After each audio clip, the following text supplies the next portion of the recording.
What if the Roman Empire never fell? What if, instead of crumbling into ruin and plunging the world into a dark age, it continued to thrive, evolving, expanding, and leading the planet into a golden era centuries before its time? Imagine a world where Latin is the global language, where Roman law governs entire continents, where technology and philosophy didn't pause for 1,000 years, but accelerated, shaping a world entirely unlike our own. It's not just fantasy, it's alternate history. To understand what could have been, we need to rewind the clock. At its height, the Roman Empire was unmatched. It controlled over 60 million people across Europe, North Africa, and parts of Asia. Roman roads stretched for thousands of miles. Cities had public baths, aqueducts, libraries, and functioning sewer systems.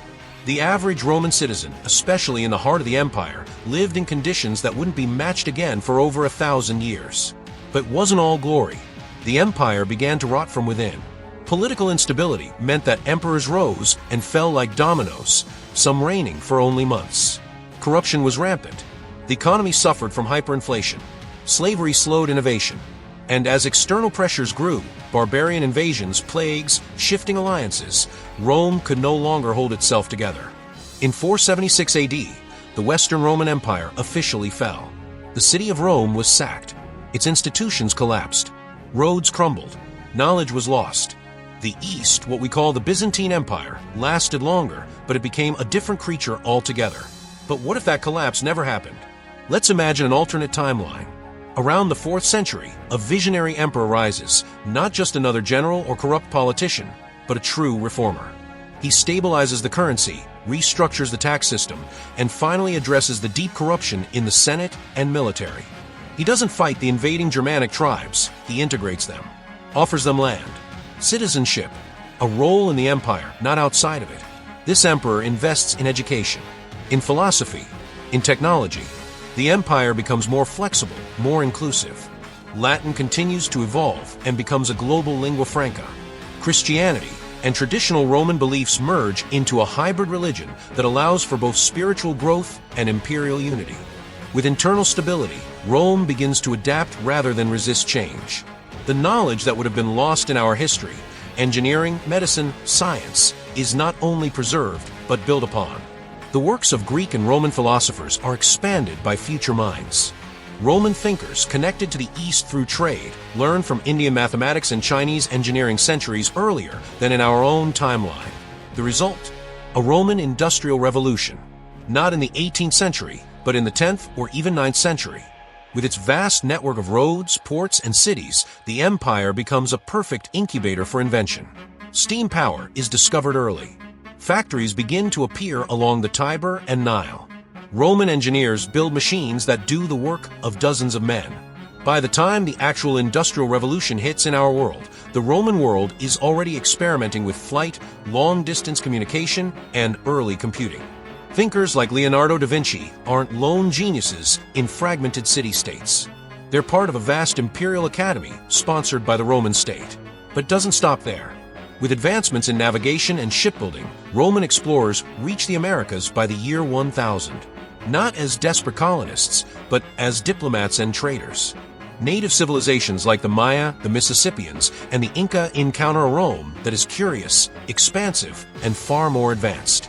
Cultural exchange replaces conquest. Imagine cities like Nova Roma in modern-day Mexico, aqueducts in the Amazon, Roman senators debating policies about Atlantic provinces. In this world, Africa doesn't suffer from centuries of exploitation. It becomes a vital part of the Roman trade and innovation network. Carthage, instead of being remembered as a destroyed rival, becomes one of the greatest cities of the empire. Asia continues to develop independently, but with vibrant trade flowing between the Han, Gupta, or Tang dynasties and the Roman ports. Instead of centuries of religious war and economic struggle, the Mediterranean becomes the beating heart of a global civilization. But what is daily life like in this alternate modern Roman Empire? Cities are massive.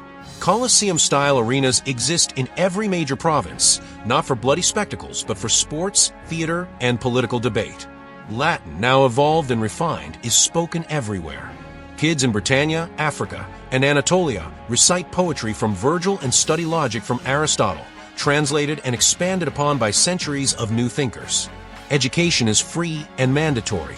Engineering and philosophy are state-supported. Roman law is the backbone of the empire.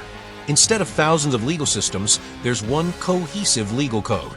Justice is fast, transparent, and consistent across the empire. Trials are recorded, and citizenship is sacred. The Senate, though modernized, still plays a vital role. Its debates broadcasted across the empire through advanced networks. Architecture: take modern skyscrapers and imagine them with arches, columns, and domes. Streets have underfloor heating powered by geothermal tech. Solar aqueducts power water systems. Public fountains use purified water. Even fashion blends modern fabrics with Roman aesthetics, flowing tunics with data-link brooches that function like smart devices. Religion is diverse.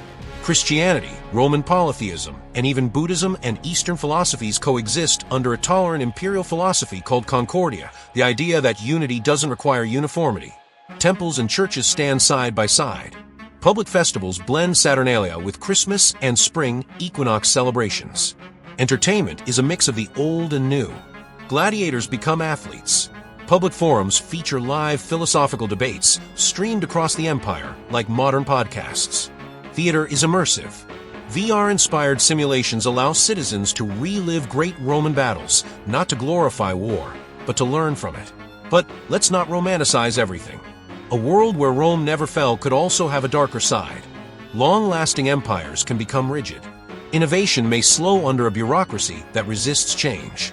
Rebellions may be crushed brutally. Cultures might lose their individuality. 1,000 years of the same empire may mean 1,000 years of control, surveillance, and loss of spontaneity. And without the collapse, would there have been a Renaissance? The Enlightenment? The American and French revolutions? Would human rights and individual liberty have evolved the same way? Or would the empire's efficiency have come at the cost of personal freedom? Still, in this world, humanity avoids centuries of stagnation. Advances in medicine prevent millions of deaths. Astronomy, physics, and mathematics flourish early.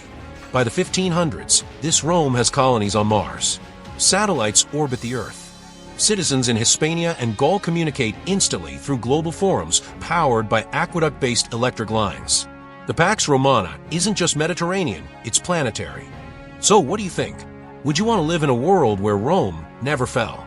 A world of unity, progress, and Latin elegance? Or do you prefer the chaotic, diverse, unpredictable world we live in now? Let us know in the comments. And if you enjoyed this journey through time, don't forget to like, subscribe, and ring the bell.